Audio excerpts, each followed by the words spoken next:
ನಾನು ಹೀಗೆ ಸಾರಿ ಹೇಳೋ ಪರಿಸ್ಥಿತಿ ಬಂದಿದ್ದಕ್ಕೆ ಒಂದು ರೀತಿ ನನಗೆ ಖುಷಿ ಆಗ್ತಿದೆ. ಅದ್ಯಾಕೋ? ನನ್ನ ಮೇಲೆ ನಿನಗೆ ಎಷ್ಟು ಪ್ರೀತಿ ಇದೆ ಅಂತ ಅರ್ಥ ಆಯ್ತಲ್ವಾ, ಅದಕ್ಕೆ. ನನಗೆ ಇನ್ನೊಬ್ಬಳ ಜೊತೆ ಸಂಬಂಧ ಇದೆ ಅನ್ನೋ ಡೌಟ್ ಬಂದಿದ್ದಕ್ಕೇ ಸಹಿಸ್ಕೊಳಕ್ಕಾಗಲಿಲ್ಲ, ನನ್ನ ಬಿಟ್ಟು ಬಂದ್ಬಿಟ್ಟೆ. ಅಂದರೆ ನನ್ನ ಮೇಲೆ ನಿನಗೆ ಎಷ್ಟು ಪ್ರೀತಿ ಇದೆ ಅಂತ ಅರ್ಥ ಆಯಿತು. ಇನ್ಯಾವತ್ತೂ ಈ ರೀತಿ ಆಗದಿರೋ ಹಾಗೆ ನಾನು ನೋಡ್ಕೋತೀನಿ, ನಿನಗೆ ನೋವಾಗದಿರೋ ಹಾಗೆ ನೋಡ್ಕೋತೀನಿ. ಮ್ಯಾಕ್ಸಿಮಮ್ ನಿನ್ನ ಸಂತೋಷವಾಗಿಡೋದಕ್ಕೆ ಟ್ರೈ ಮಾಡ್ತೀನಿ. ನನ್ನ ನಂಬು ಪ್ಲೀಸ್. ಬಂದ, ಪೂರ್ತಿಯಾಗಿ ನನ್ನ ಕಂಟ್ರೋಲಿಗೆ ಬಂದ. ಈ ವಿಷಯನ ಇಲ್ಲಿಗೆ ಬಿಡೋಣ. ಮನೇಲಿ ಅಮ್ಮ ಎಲ್ಲರೂ ನಿನಗೋಸ್ಕರ ಕಾಯ್ತಾ ಇದ್ದಾರೆ. ಅದು ಯಾವಾಗ ನಿನ್ನ ಮನೆಗೆ ಬರ್ತೀಯೋ ಅಂತ ಎಲ್ಲರೂ ಎದುರು ನೋಡ್ತಿದ್ದಾರೆ. ನೀನು ಬರದೇ ಇದ್ದರೆ ವಂಶವೃಕ್ಷ ಪೂಜೆನೇ ಮಾಡಲ್ಲ ಅಂತಿದ್ದಾರೆ ಮಮ್ಮಿ. ಪ್ಲೀಸ್ ಮನೆಗೆ ಹೋಗೋಣವಾ? ಹೋಗ್ಲೇಬೇಕು. ನಾನು ಅಲ್ಲಿಗೆ ಹೋಗದೆ ಇದ್ರೆ ಶ್ಯಾಮನೆ ಆ ಮನೆಗೆ ಮಹಾರಾಣಿ ಆಗ್ತಾಳಲ್ಲ. ಏನು ಯೋಚನೆ ಮಾಡ್ತಾ ಇದೀಯಾ? ಇನ್ನೂ ನನ್ನ ಮೇಲೆ ಕೋಪ ಹೋಗಿಲ್ವಾ? ಇನ್ನು ಯಾಕೆ ಕೋಪ ಮಾಡ್ಕೊಂಡು ನಿಂತಿದ್ಯಾ? ಅಳಿಯಂದ್ರು ಅಷ್ಟು ಕೇಳ್ತಾ ಇದ್ರು ಇನ್ನೂ ಯೋಚನೆ ಮಾಡ್ತಿದ್ಯಲ್ಲ. ನೋಡಮ್ಮ, ಇಂಥ ಗಂಡ ಸಿಗೋದಿಕ್ಕೆ ನೀನು ಅದೃಷ್ಟ ಮಾಡಿದ್ದೆ. ಅಂತ ಅತ್ತೆ ಮನೆ ಸಿಕ್ಕಿರೋದು ನಿನ್ ಪೂರ್ವ ಜನ್ಮದ ಪುಣ್ಯ. ಇನ್ನು ಯೋಚನೆ ಮಾಡೋದನ್ನ ಬಿಟ್ಟು ತಕ್ಷಣ ಹೊರಡಮ್ಮ. ನನ್ನ ಮಾತು ಕೇಳು.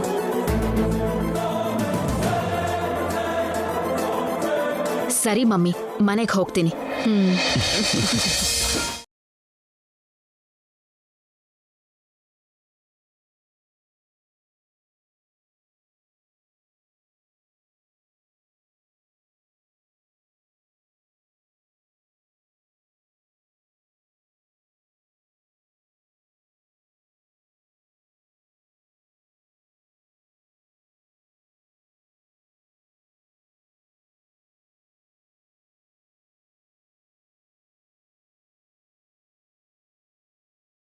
ಅಬ್ಬಾ, ಕೊನೆಗೂ ಐಶ್ವರ್ಯ ಅತ್ತೆ ಮನೆಗೆ ಹೋದ್ಲು. ನಾನು ಆದಷ್ಟು ಬೇಗ ಆ ಮನೆಗೆ ಹೋಗಿ ಆ ಶ್ಯಾಮನ್ನ ಮನೆಯಿಂದ ಹೊರಗೆ ಹಾಕ್ಬೋದು.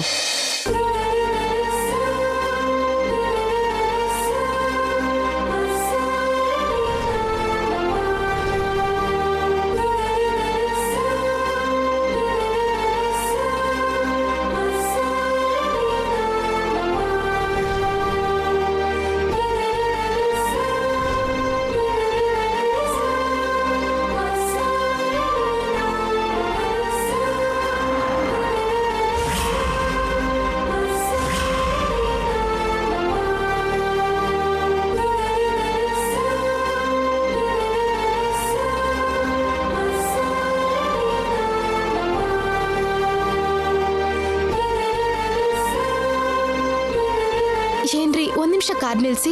ಯಾಕೆ ಶ್ಯಾಮ? ನಿಲ್ಸ್ರಿ, ಹೇಳ್ತೀನಿ.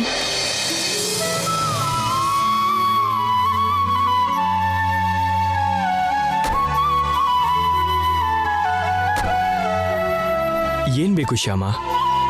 ದೀಪ ತಗೊಳ್ಳೋಣ.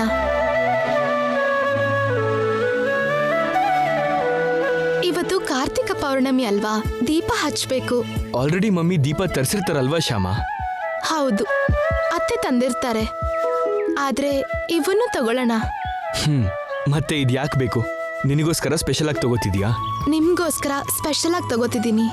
ನನಗೋಸ್ಕರನಾ? ಮತ್ತಿನ್ನೇನ್ರಿ, ದೀಪ ನನ್ಗಾಗ್ಲಿ ನಿಮ್ಗಾಗ್ಲಿ ಅಲ್ಲ ರೀ, ದೇವ್ರಿಗೋಸ್ಕರ. ಬನ್ನಿ.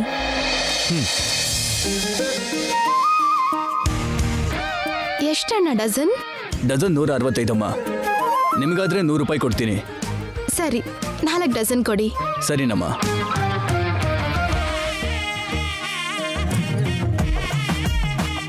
ತಗೊಳ್ಳಿಮ್ಮ. ಒಟ್ಟು 400 ರೂಪಾಯಿ ಅಮ್ಮ. 400 ಅಂತೆ ಕೊಡಿ. ನನ್ನ ಪಾಕೆಟಲ್ಲಿದೆ, ತಗೋ. ಕೊಡು.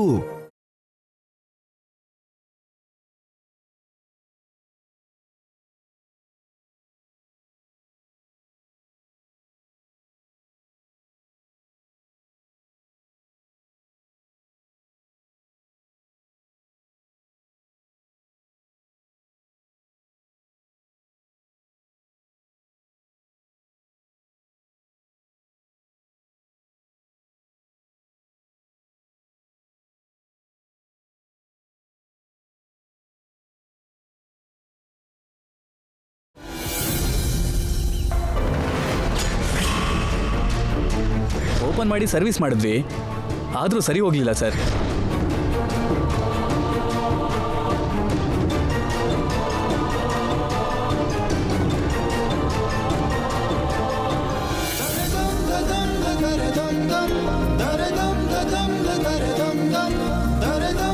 ಏನ್ ಮಮ್ಮಿ, ದೀಪಾವಳಿ ಮುಗಿತಲ್ವಾ?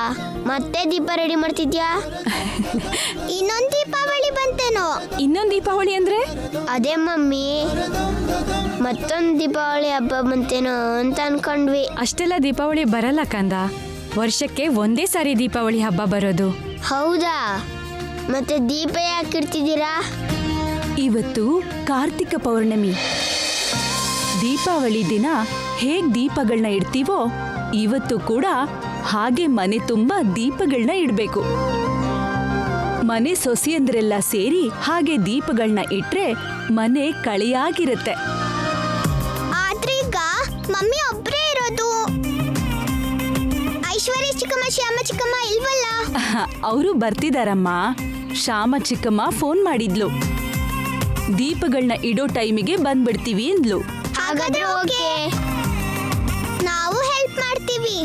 ಹಾ ಸರಿ ಮಾಡಿ, ಇದೆಲ್ಲ ಕೆಳಗಿಡಿ, ಅಲ್ಲಿಡಿ. ವಸಂತ, ಏನ್ರಿ? ನಾಳೆ ವಂಶವೃಕ್ಷ ಪೂಜೆಗೆ ಗುರುಗಳು ಬರ್ತಾ ಇದ್ದಾರೆ ತಾನೆ? ಅವ್ರ ಸಮಕ್ಷಮದಲ್ಲಿ ರೂಪರಾಣಿ ಪ್ರೋಗ್ರಾಮ್ ಇಡಿಸ್ಬೇಕು ಅನ್ಕೊಂಡಿದ್ದೀನಿ. ಗುರುಗಳ ಸಮಕ್ಷಮದಲ್ಲಿ ರೂಪರಾಣಿ ಹಾಡು ಹೇಳಿದ್ರೆ ಗೌರಮ್ಮ ಕೂಡ ತುಂಬಾ ಸಂತೋಷ ಪಡ್ತಾಳೆ. ಹೌದು ರೀ, ತುಂಬಾ ಖುಷಿ ಪಡ್ತಾಳೆ. ಆದ್ರೆ ಅವತ್ತು ರೂಪರಾಣಿ ಯಾವ್ದಾದ್ರೂ ಪ್ರೋಗ್ರಾಮ್ ಒಪ್ಕೊಂಡಿದ್ದಾಳೋ ಏನೋ ಗೊತ್ತಿಲ್ವಲ್ಲ. ಕೇಳಿ ನೋಡೋಣ. ಒಂದು ವೇಳೆ ಇನ್ನೊಂದು ಪ್ರೋಗ್ರಾಮ್ನ ಒಪ್ಕೊಂಡಿದ್ರು ಗುರುಗಳ ಸಮಕ್ಷಮದಲ್ಲಿ ಹಾಡೋದು ಅಂದ್ರೆ ಒಪ್ಕೊಂಡಿರೋ ಪ್ರೋಗ್ರಾಮ್ನ ಕ್ಯಾನ್ಸಲ್ ಮಾಡ್ಕೊಂತಾಳೇನೋ. ಹಾಗಾದ್ರೆ ಫೋನ್ ಮಾಡ್ರಿ.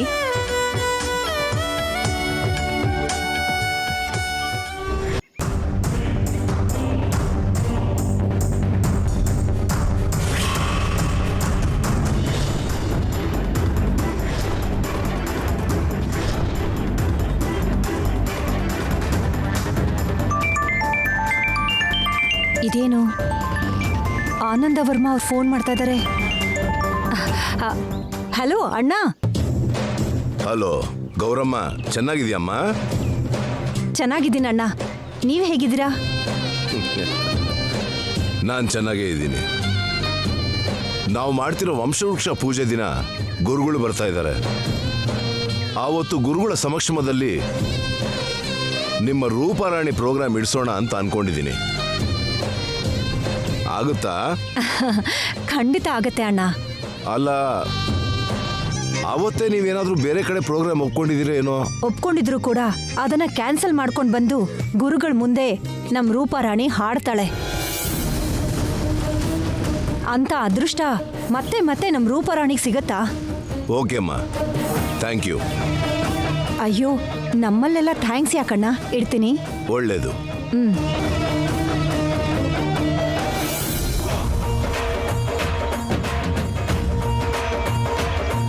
ನಾನು ಹೇಳಿದ್ನಲ್ಲ ವಸಂತ, ಗೌರಮ್ಮ ಬೇರೆ ಪ್ರೋಗ್ರಾಮ್ ಕ್ಯಾನ್ಸಲ್ ಮಾಡಿದ್ರು ನಮ್ಮ ಪ್ರೋಗ್ರಾಮ್ ಬರ್ತೀನಿ ಅಂತಿದ್ದಾಳೆ. ಬರ್ತಾಳೆ ರೀ. ಗೌರಮ್ಮನ್ಗೆ ನಾವು ಅಂದ್ರೆ ತುಂಬಾ ಅಭಿಮಾನ. ನಾವು ಮಾತ್ರ ಅಲ್ಲ, ಶ್ಯಾಮ ಅಂದ್ರೂ ಅವಳಿಗೆ ತುಂಬಾ ಅಭಿಮಾನ.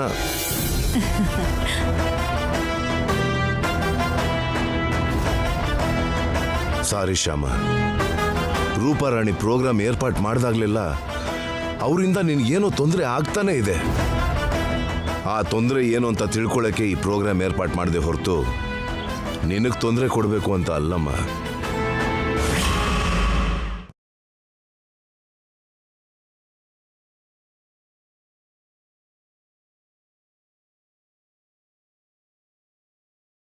ವಸಂತ, ವೈದೇಹಿ, ಬೇಗ ಬನ್ನಿ. ನೋಡಿ, ಏನ್ರಿ? ಐಶ್ವರ್ಯ ಬಂದ್ಬಿಟ್ಲು.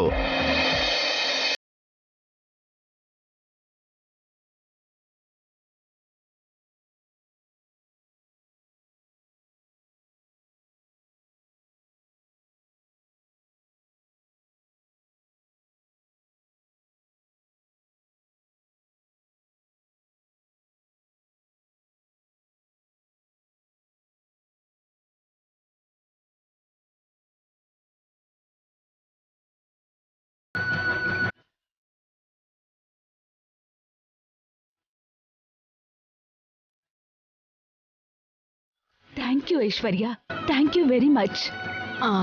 ನೀವು ನನಗೆ ಥ್ಯಾಂಕ್ ಯು ಹೇಳೋದೇನು ಅತ್ತೆ? ನಿಜವಾಗ್ಲೂ ನಾನೇ ನಿಮಗೆ ಸಾರಿ ಹೇಳಬೇಕು. ನಡೆದಿದ್ದನ್ನ ಅರ್ಥ ಮಾಡ್ಕೊಳ್ದೆ ಮನೆಯಿಂದ ಹೋಗಿ ಸುಮ್ಮನೆ ನಿಮ್ಮ ಮನಸ್ಸಿಗೆ ನೋವು ಕೊಟ್ಟೆ.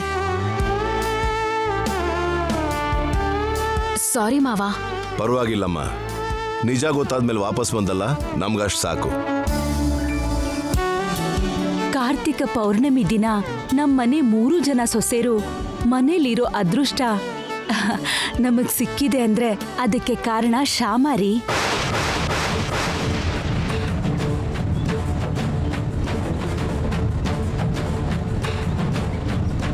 ಹೌದು ಅತ್ತೆ, ಇದೆಲ್ಲ ಶ್ಯಾಮನೇ ಮಾಡಿದ್ದು.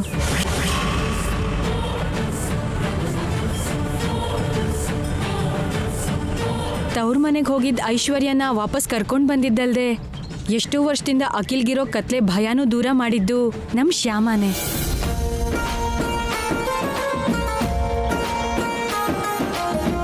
ಇದರಲ್ಲಿ ನಾನ್ ಮಾಡಿದೇನಿದೆ ಅಕ್ಕ? ಎಲ್ಲ ಆ ಕೃಷ್ಣನ್ ದಯೆ.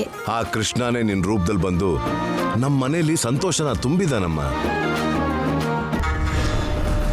ಶುರು ಮಾಡಿದ್ರು ಮತ್ತೆ ಭಜನೆ ಕಾರ್ಯಕ್ರಮನ. ಅತ್ತೆ, ಜರ್ನಿ ಮಾಡಿ ತುಂಬಾ ಟಯರ್ಡ್ ಆಗಿದ್ದೀವಿ. ಹೌದಮ್ಮ, ತುಂಬಾ ಟಯರ್ಡ್ ಆಗಿರ್ತೀರಾ. ಹೋಗಿ ಫ್ರೆಶ್ ಆಗ್ಬಿಟ್ ಬನ್ನಿ, ದೀಪ ಹಚ್ಚೋಣ. ಸರಿ ಅತ್ತೆ. ಬಾ.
ರೀ, ಕಣ್ಮುಚ್ಕೊಳ್ಳಿ. ಯಾಕೆ ಶ್ಯಾಮ? ಹೇಳ್ತೀನಿ, ಕಣ್ಮುಚ್ಕೊಳ್ಳಿ.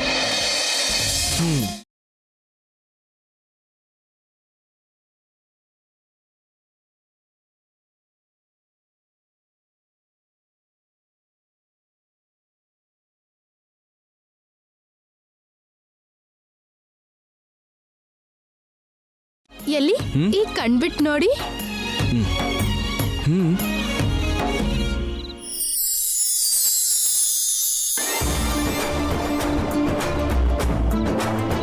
ಆಲ್ರೆಡಿ ಮಮ್ಮಿ ದೀಪ ತರಿಸಿರ್ತಾರಲ್ವಾ ಶ್ಯಾಮ? ನಿಮ್ಗೋಸ್ಕರ ಸ್ಪೆಷಲ್ ಆಗಿ ತಗೋತಿದ್ದೀನಿ.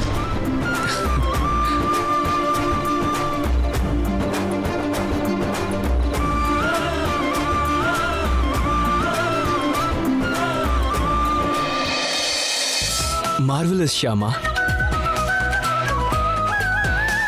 ಹೌದು, ನನ್ನ ಹೆಸರನ್ನ ಹೀಗೆ ಬರ್ದಿದ್ಯಲ್ಲ? ಆ ಕೃಷ್ಣ ನಿಮ್ ಕತ್ಲಿನ ಭಯ ದೂರ ಮಾಡಿದ್ನಲ್ಲ, ಅದಕ್ಕೆ ನಿಮ್ ಹೆಸರನ್ನ ಹೀಗ್ ದೀಪದಿಂದ ಚೆನ್ನಾಗಿ ಅಲಂಕಾರ ಮಾಡಿದೆ.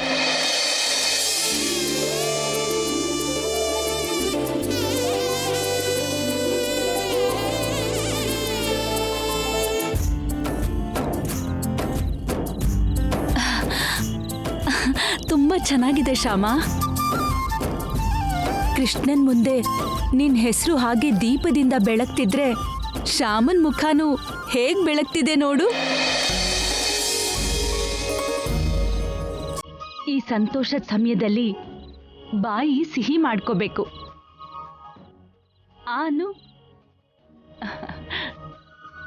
ಹಾ.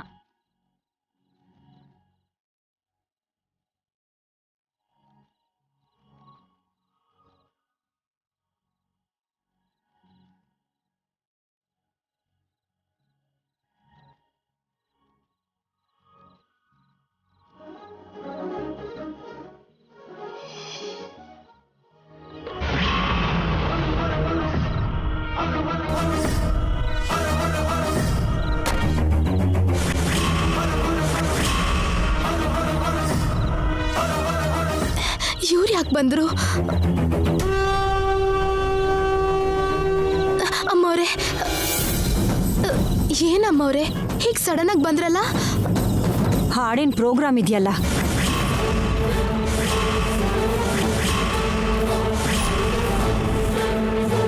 ಹಾಡು ಹಾಡಕ್ ಕರೆದ್ರಾ? ನಾನಿನ್ ಹಾಡಲ್ಲ ಅಂತ ಹೇಳಿದ್ನಲ್ಲ. ಹಾಡು ಅಂತ ನಾನು ಹೇಳ್ತಿದ್ದೀನಲ್ಲ. ನೀವ್ ಎಷ್ಟು ಹೇಳಿದ್ರು ಸರಿ, ನಾನಿನ್ ಹಾಡಲ್ಲ ಹಾಡಲ್ಲ ಹಾಡಲ್ಲ. ಬೇಕಾದ್ರೆ ಈ ವಿಷಯನ ಎಲ್ರ ಮುಂದೆ ಹೇಳಿ ರೂಪಾರಾಣಿ ಹಾಡಿನ ಗುಟ್ಟನ್ನ ಎಲ್ರಿಗೂ ತಿಳಿಯೋ ಹಾಗೆ ಮಾಡ್ತೀನಿ. Hi aunty. ಏನಮ್ಮ ಒಬ್ಳೆ ಬಂದಿದೀಯಾ? ಅಮ್ಮ ಎಲ್ಲಿ? ಹಾ ಅತ್ಗೆ ಇಲ್ಲಿದ್ದೀನಿ.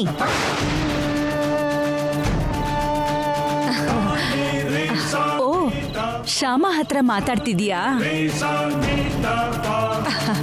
ಹೌದು ಅತ್ಗೆ. ಎಷ್ಟಾದ್ರೂ ನಿನ್ಗೆ ನಮ್ಗಿಂತ ಶ್ಯಾಮನೇ ಮುಖ್ಯ ನೋಡು. ಹೌದು ಅತ್ಗೆ, ಎಷ್ಟೇ ಆದ್ರೂ ಒಂದೇ ಊರವ್ರಲ್ವಾ. ಏನ್ ಶ್ಯಾಮ ಹಾಗ್ ನೋಡ್ತಿದೀಯಾ? ಇವರು ಸಡನ್ ಆಗಿ ಬಂದಿದ್ದಾರೆ ಅಂತನಾ? ನಾವೇ ಕರೆಸಿದ್ದು. ನಾಳೆ ವಂಶವೃಕ್ಷ ಪೂಜೆ ಆದ್ಮೇಲೆ ಗುರುಗಳ ಸಮಕ್ಷಮದಲ್ಲಿ ರೂಪಾರಾಣಿ ಕೈಯಲ್ಲಿ ಹಾಡು ಹೇಳಿಸ್ಬೇಕು ಅಂತ ನಮ್ಮ ಆಸೆ. ಅದಕ್ಕೆ ಕರೆಸಿದ್ದು. ಬನ್ನಿ ಅತ್ಗೆ.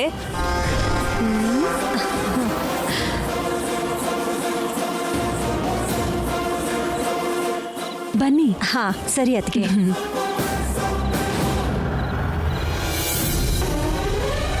ಗುರುಗಳ ಸಮಕ್ಷಮದಲ್ಲಿ ರೂಪಾರಾಣಿ ಕೈಯಲ್ಲಿ ಹಾಡು ಹೇಳಿಸ್ಬೇಕು ಅಂತ ನಮ್ಮ ಆಸೆ.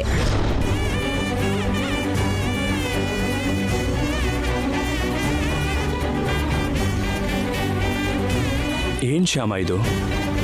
ನಾನು ಹಾಡಲ್ಲ ಅಂತ ನೀನು ಎಷ್ಟೇ ಹೇಳಿದ್ರು ಕೂಡ ಆ ಗೌರಮ್ಮ ಬಿಡ್ತಾನೆ ಇಲ್ವಲ್ಲ. ಹೀಗೆ ಹಿಂದೆ ಬಿದ್ದು ಹಾಡಿಸ್ತಿದ್ರೆ ಹೇಗೆ? ಪ್ರತಿ ಸಲ ಅವ್ರು ನಿನಗೆ ಕಷ್ಟ ಕೊಡೋದನ್ನ ನೋಡೋಕ್ಕಾಗ್ತಿಲ್ಲ ಶ್ಯಾಮ. ಈ ಸರಿ ನಾನೇ ಡೈರೆಕ್ಟಾಗಿ ಗೌರಮ್ಮನ ಹತ್ರ ಮಾತಾಡ್ತೀನಿ. ಇನ್ನು ಹಾಡೋಕ್ಕಾಗಲ್ಲ ಅಂತ ಹೇಳ್ಬಿಡ್ತೀನಿ. ನೀವ್ ಮಾತಾಡ್ತೀರಾ? ಹೌದು. ಬೇಡ ಬಾವಾ, ಬೇಡ. ರೂಪಾರಾಣಿಗೆ ಹಾಡು ಹಾಡಕ್ ಬರಲ್ಲ ಅಂತ ರೂಪಾರಾಣಿ ಬದಲು ನಾನು ಹಾಡು ಹಾಡ್ತೀನಿ ಅನ್ನೋ ವಿಷಯ ಇದುವರೆಗೂ ಯಾರಿಗೂ ಗೊತ್ತಿಲ್ಲ ಅನ್ಕೊಂಡಿದ್ದಾರೆ ಅವರು. ಈಗ ನಿಮ್ಗೆ ಗೊತ್ತಾಗಿದೆ ಅಂತ ಅವ್ರಿಗೆ ಗೊತ್ತಾದ್ರೆ ಬೇಡ್ದಿರೋ ತೊಂದರೆ ಎಲ್ಲ ಆಗುತ್ತೆ ಬಾವಾ. ಹಾಗಾದ್ರೆ ನೀನೇ ಹೇಳು. ಹೇಳು ಶ್ಯಾಮ, ನಾನು ಹಾಡಕ್ಕಾಗಲ್ಲ ಅಂತ ನೇರವಾಗಿ ಹೇಳು.